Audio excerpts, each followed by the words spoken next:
আপনারা জানেন বর্তমানে শনি বক্রী অবস্থায় মীন রাশিতে অবস্থান করছে। এই অবস্থায় সিংহ রাশির নেটিভদের ওপর বক্রী শনি বেশ গুরুত্বপূর্ণ প্রভাব ফেলবে। শনি এখন আপনাদের রাশির অষ্টম ভাবে বক্রী অবস্থায় অবস্থান করছে। এর ফলে শনির স্বাভাবিক ফল প্রদানের পদ্ধতিতে কিছু পরিবর্তন আসবে। চলুন জেনে নেওয়া যাক সম্ভাব্য প্রভাবগুলো কি কি হতে পারে। যদি আপনার জন্মকুণ্ডলিতে শনি শুভ প্রভাবযুক্ত হয়, তাহলে যারা গবেষণা, গুপ্তবিদ্যা, জ্যোতিষ বা আধ্যাত্মিক বিষয়ে আগ্রহী তাদের জন্য এটি একটি অনুকূল সময় হতে পারে। পুরনো কোনো গবেষণার কাজ আবার শুরু হতে পারে এবং তাতে সফলতা আসতে পারে। আকস্মিক লাভের সুযোগ পেতে পারেন, অর্থাৎ অপ্রত্যাশিত সূত্র থেকে অর্থলাভ হতে পারে, যেমন উত্তরাধিকার সূত্রে সম্পত্তি বা পুরনো ইনভেস্টমেন্ট থেকে লাভ হতে পারে।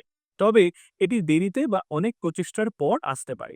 যদি আপনার জন্মকুণ্ডলিতে শনি অশুভ প্রভাবযুক্ত হয়, তাহলে আকস্মিক ঘটনা বা অপ্রত্যাশিত পরিস্থিতি তৈরি হতে পারে, যার ফলে যে কোনো বিষয়ে দেরি বা জটিলতা দেখা যেতে পারে। ইম্পর্টেন্ট কাজ শেষ করতে সাধারণের চেয়ে বেশি সময় লাগতে পারে। দীর্ঘস্থায়ী বা পুরনো স্বাস্থ্য সমস্যাগুলো আবার দেখা দিতে পারে। বিশেষ করে অস্থি সংক্রান্ত সমস্যা, অস্ত্রোপচারের প্রয়োজন হতে পারে। অপ্রত্যাশিত খরচ বা আর্থিক ক্ষতির সম্মুখীন হতে পারে। লোন বা ধার দেনা নিয়ে সমস্যা তৈরি হতে পারে। অজানা ভয় বা মানসিক চাপ বাড়তে পারে। কোনো গোপন বিষয় বা ঘটনা নিয়ে উদ্বেগ দেখা দিতে পারে। শ্বশুরবাড়ির সাথে সম্পর্কে ভুল বোঝাবুঝি বা টানাপোড়েন দেখা দিতে পারে। আপনার কোনো গোপন তথ্য বা পরিকল্পনা ফাঁস হয়ে যেতে পারে। এই অবস্থায় আপনারা কি করবেন? ধৈর্য হারাবেন না এবং যে কোনো আনএক্সপেক্টেড ক্রাইসিস বা সিচুয়েশনে সতর্ক থাকুন। নিজের স্বাস্থ্যের দিকে বিশেষ নজর দিন। পুরনো কোনো সমস্যা থাকলে চিকিৎসকের পরামর্শ নিন।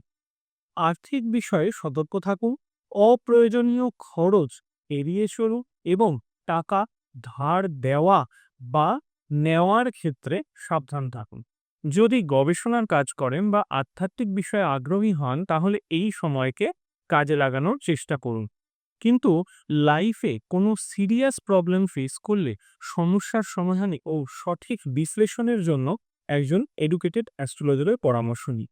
যদি আপনারা আরও এরকম ইনফরমেটিভ ভিডিও দেখতে চান, তাহলে আমার চ্যানেলটি অবশ্যই সাবস্ক্রাইব করবেন। নমস্কার।